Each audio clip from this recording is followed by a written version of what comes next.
Question number 10. On 31st December 2014, Mittal brother cash book as an overdraft 6,920. Prepare bank reconciliation statement and calculate the balance of passbook. तो यहाँ पर हमको bank reconciliation statement हमको यहाँ पर बनाना है और ओवरड्राफ्ट अमाउंट दिया हुआ है.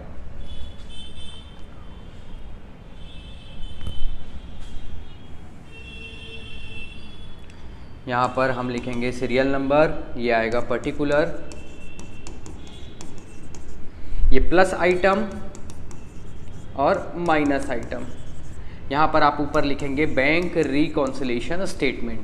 सबसे पहले दिया हुआ है balance as per cash book, balance as per cash book, और कैश बुक का ओवरड्राफ्ट बैलेंस दिया है. और जब ओवरड्राफ्ट बैलेंस दे तो हम उसको नेगेटिव माइनस साइड लिखते हैं, माइनस आइटम में. और यहाँ पर दिया हुआ है 6,920 रुपये, 6,920. उसके बाद आगे देखिए, an overdraft of 200 by bank and the amount of 50 rupees as a bank were charge. ठीक, मतलब कि ओवरड्राफ्ट मतलब बैंक से ज़्यादा पैसा निकाल लिया गया, और बैंक में जब हम पैसा निकालते हैं तो डेबिट होता है, मतलब कि बैंक बैलेंस कम दिखाएगा, और कैश बुक में तो कम किए नहीं है, तो उसको क्या करेंगे, कैश बुक को 200 रुपये से कम करेंगे. और साथ में देखिए यहाँ पर दिया हुआ है and amount of 50 as a bank charge were charge.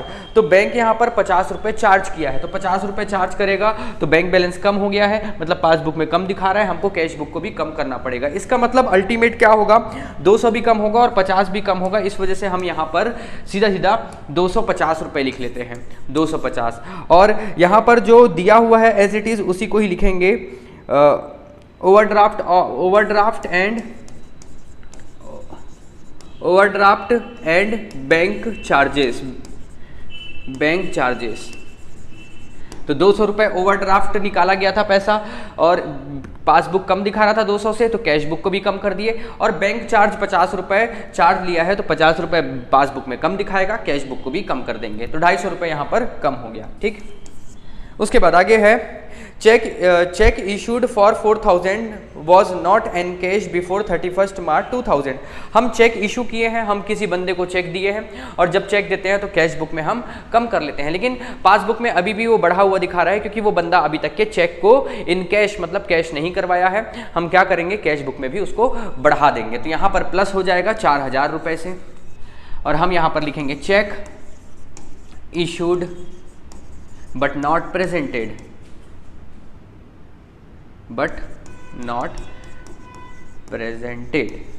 ठीक. उसके बाद है accumulated interest ₹600 was credited to passbook. मतलब कहीं ना कहीं से इंटरेस्ट मिला है, एक्यूमुलेटेड इंटरेस्ट मिला है 600 रुपये, और 600 रुपये इंटरेस्ट मिलने से पासबुक में क्रेडिट दिखा रहा है, मतलब कि बैंक बैलेंस बढ़ गया है. हम कैश बुक को भी बढ़ा देंगे, इसका मतलब कि 600 रुपये यहाँ पर प्लस करेंगे, और यहाँ पर हम लिख देंगे एक्यूमुलेटेड इंटरेस्ट.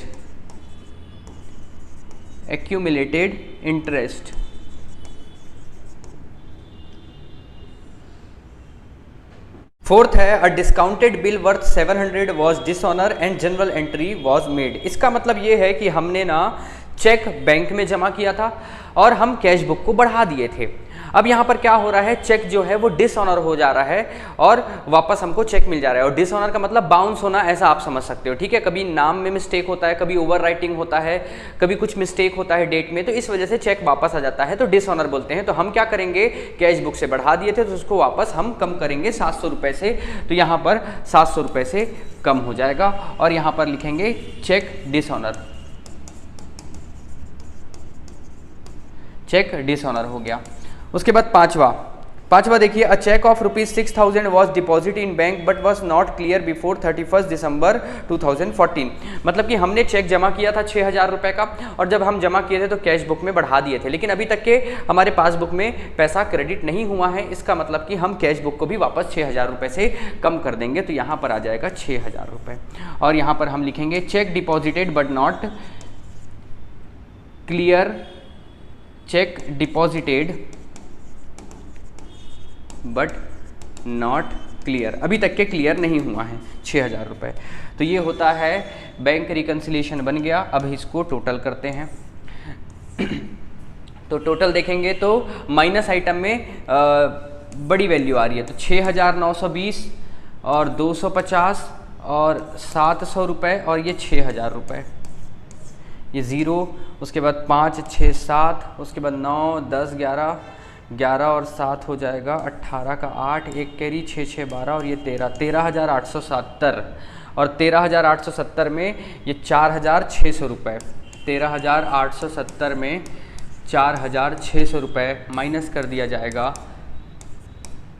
ये आ जाएगा 9,270 और 9,270 आंसर आ रहा है। तो हम क्या करेंगे, सबसे पहले 13,870 दोनों साइड लिख देंगे, 13,870 और 13,870 में हम ये प्लस आइटम में 4,600 है उसको माइनस करेंगे, तो यहाँ पर जो बैलेंस आ रहा है 9,270 आ रहा है, तो 9,270 हम लिखेंगे और यही हमारा आंसर है। और हम लिखेंगे बैलेंस एज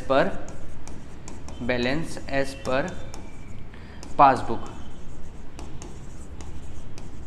ये कैसा पासबुक का कैसा बैलेंस दिखा रहा है, तो डेबिट बैलेंस दिखा रहा है, और कैश बुक का कैसा बैलेंस दिखा रहा था यहाँ पर, क्रेडिट बैलेंस, और क्रेडिट बैलेंस अनफेवरेबल रहता है और पासबुक का डेबिट बैलेंस अनफेवरेबल रहता है। ठीक है, तो ये हुआ हमारा क्वेश्चन नंबर 10।